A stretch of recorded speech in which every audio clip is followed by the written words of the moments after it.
Good morning সবাইকে, সবাই খুব ভালো আছো, আমিও ভালো আছি। আজকে ছাদের উপর থেকে ব্লগটা শুরু করে দিলাম, আর আশা করি আজকে ব্লগটা তোমাদের ভালো লাগতে পারে। আজকে কিন্তু আমি অনেক জামা কাপড় কেচেছি। কী করবো বলো, কয়েকদিন ধরে যা বৃষ্টি হচ্ছিল, বৃষ্টির জন্য জামা কাপড়ও কাচতে পারছিলাম না। আজকে দেখলাম রোদ উঠেছে, সেই জন্য আজকে সব জামা কাপড়গুলো কেচে দিয়েছি, তারপর ছাদের উপর মেলেও দিয়েছি। আমার তো স্নানও হয়ে গেছে, তারপর চলে এলাম ছাদের উপর ফুল তুলতে।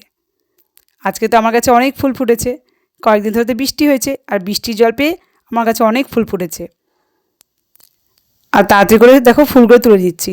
আর আমার কাছে ফুলগুলো কিন্তু তোমাদেরকে অনেক দিন পরে দেখালাম। তাড়াতাড়ি করে সকালবেলা কাজগুলো করে নিই, আর তোমাদেরকে দেখাতে পারি না সব কিছু। আর আজকে তো আমার সেরকম কাজ নেই, কাজ মানে সকালে যা যা কাজ হয়ে গেছে, আজকে আর রান্না করব না। আজকে তো বিশ্বকর্মা পুজো, আর প্রত্যেক বছর বিশ্বকর্মা পুজোর দিন আমার ভাগনার বাড়িতে চলে যাই, ওখানেই খাওয়া দাওয়া করি, সেই জন্য আজকে রান্না করব না। এতে ফুল তুলে দিচ্ছি, তারপর পুজো করে চলে যাব। আর আজকে কিন্তু তোমাদেরকে তো বললাম যে আমার কাছে অনেক ফুল ফুটেছে, নয়নতারা, টগর ফুল, সব ফুলই কিন্তু ফুটেছে। আর নয়নতারা ফুল তো আমার ছাদে অনেক গাছ আছে।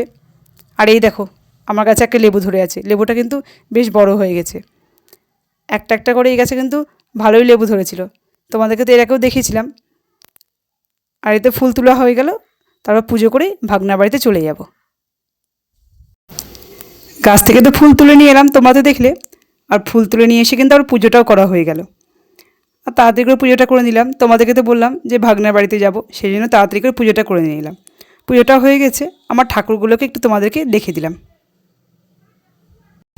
পুজো করে চলে এলাম ভাগনার বাড়িতে, আমরা কিন্তু সবাই চলে এসেছি। আর ভাগনার বাড়িতে কিন্তু পুজোটাও হয়ে গেছে, খুব সকালেই পুজো হয়ে যায়। আর আমার মোনালিমা এখন বৌমনির সঙ্গে বসে বসে লুচি ভাজছে। আমার মোনালিমা কিন্তু অনেক কাজ করতে শিখে গেছে, এখন সবার খাওয়ার জন্য কিন্তু লুচি ভাজা হচ্ছে। আর পুজো করার সময় যে আমি ভিডিও করব, একদমই ভুলে গেছি। আমার তাই হয় জানো তো, ভাবি ভিডিও করব অনেক সময়, আর ভুলে যাই। কি আর করব বলো। মোনালিমা তো লুচি ভাজছে, তোমাদেরকে দেখালাম বৌমনির সঙ্গে বসে বসে। আর আমার ভাগনা বাড়িতে কিন্তু পুজোটা হয়ে গেছে। তোমাদেরকে তো বললাম যে পুজোর সময় ভিডিও করবো, আমি একদম ভুলে গেছি। আমার সোনামা মাঝে মাঝে আমাকে এত বিরক্ত করবে, কী আর করবো বলো। ভাবি যে ভিডিও করব, অনেক সময় কিন্তু ভুলে যাই সোনামার অত্যাচারে। সেই জন্য আর পুজোর সময় ভিডিও তোমাদেরকে আমি দেখাতে পারলাম না। তো অন্য একদিন ভাগনা বাড়িতে বিশ্বকর্মা ঠাকুর তোমাদেরকে দেখিয়ে দিব। পিতলের ঠাকুরের পুজো করে, তো সবসময় ঠাকুরটা থাকে সিংহাসনে, তো একদিন তোমাদেরকে আমি দেখিয়ে দিব। আর ভাগনা বাড়িতে তো পুজো হয়ে গেছে বললাম তোমাদেরকে।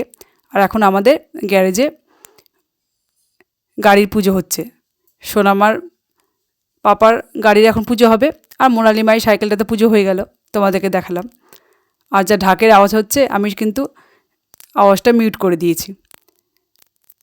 আর এই দেখো, সোনামার পাপার গাড়ির পুজো হয়ে গেলে তারপর আমরা আবার ভাগনা বাড়িতে চলে যাব। আর এখন তো গাড়ির পুজো হচ্ছে, আর আমার দুই মা তো দাদাভাইয়ের বাড়িতেই আছে। তো চলো, পুজোটা হয়ে গেল, এখন চলে যাব আমরা আবার। পুজো তো খুব সকালে হয়ে গেছে তোমাদেরকে বললাম। আর আমাদের গাড়িরও কিন্তু পুজো হয়ে গেছে। আর এখন দেখো প্রসাদ নিয়ে নিয়েছি, আর এখন প্রসাদটা খেয়ে নিব। আর আমার কাছে কিন্তু আমার সোনামাও আছে, সোনামা তো প্রসাদটাকে নিয়ে দুষ্টুমি করছে। তো চলো, এখন আর কথা বলবো না, প্রসাদটা খেয়ে নিই, পরে আবার তোমাদের সঙ্গে কথা বলবো। আমার তো প্রসাদ খাওয়া হয়ে গেল। আর এইদিকে দেখো, রান্নাও কিন্তু বসে গেছে দুপুরে সবার খাওয়ার জন্য। অনেকেই আসবে খাবার খেতে, মানে অনেকেই নিমন্ত্রণ আছে, তো অনেক কিছু কিন্তু রান্না হবে। আজকে আবার কিন্তু খুব গরম পড়েছে, কয়েকদিন তো বৃষ্টি হচ্ছিল, আজকে আবার বৃষ্টি নেই, সেই জন্য কিন্তু গরমটাও খুব পড়েছে। আর কী কী রান্না হবে তোমাদের একটু বলে দিই। সব দিয়ে একটা মেশানো সবজি, খিচুড়ি, চাটনি, পাঁপড় ভাজা, অনেক কিছু কিন্তু রান্না হবে। তো রান্নাটাও কিন্তু শুরু হয়ে গেছে। তোমাদেরকে তো দেখালাম যে রান্না হচ্ছে, রান্না কিন্তু হয়ে গেছে। আর আমরা সবাই কিন্তু খাবার খেতে বসে গেছি। আমার সোনামাকে দেখো, কত লক্ষ্মী হয়ে খাবার খেতে বসে গেছে, মনে হচ্ছে কত খাবার খাবে। বাড়িতে সোনামাকে খাবার দিলে সোনামা যা অত্যাচার করে, সব খাবারগুলো কিন্তু নিয়ে ছিটিয়ে ফেলে, খাবারের মধ্যে জল ফেলে দেয়। তোমরা তো অনেক ভিডিওতে দেখেছো সোনামার এই দুষ্টুমিটা। আজ কিন্তু সোনামা লক্ষ্মী হয়ে আছে, কারণ সোনামার ভয় পিপির কাছে খেতে বসেছে। ভয় পিপি মানে আমার ছোটো ননদকে দেখে সোনামা খুব ভয় পায়, ভয় পিপি বলে। ভয় পিপির জন্য কিন্তু চুপচাপ বসে আছে। শুধু ভয় পিপিকেই ভয় পায় না, যে ভাগনা বাড়িতে পুজো হচ্ছে সেই দাদাভাইকে দেখেও কিন্তু আমার সোনামা খুব ভয় পায়। সেই জন্য দেখো লক্ষ্মী সোনার মতো বসে খাবার খাচ্ছে। ভাগনা বাড়ি থেকে অনেকক্ষণ হলো বাড়িতে চলে এসেছি, খাওয়া দাওয়া করে কিন্তু চলে এসেছি। এসে দেখো আমার সোনামা নিজে নিজে সাজুগুজু করেছে, আর এমন সাজুগুজু করেছে তোমরা দেখলে কিন্তু ভয় পেয়ে যাবে।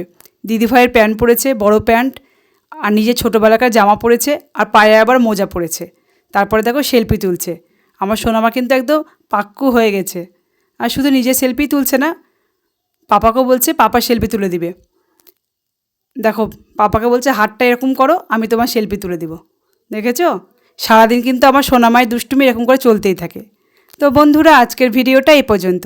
যদি আমার ভিডিওটা তোমাদের ভালো লেগে থাকে তাহলে অবশ্যই আমার ভিডিওতে একটা লাইক করে দিবে, কমেন্ট করে জানাবে। অনেক নতুন বন্ধু আমার পরিবারে এসো, প্লিজ আমার চ্যানেলটাকে সাবস্ক্রাইব করে দিয়ে আমার পাশে থেকে যেতে পারো। আমিও ঠিক সময় মতো তোমাদের কাছে চলে যাব। সবাই ভালো থেকো, সুস্থ থেকো। তোমার সঙ্গে দেখা হবে নতুন একটা ভিডিওতে। সবাইকে টাটা।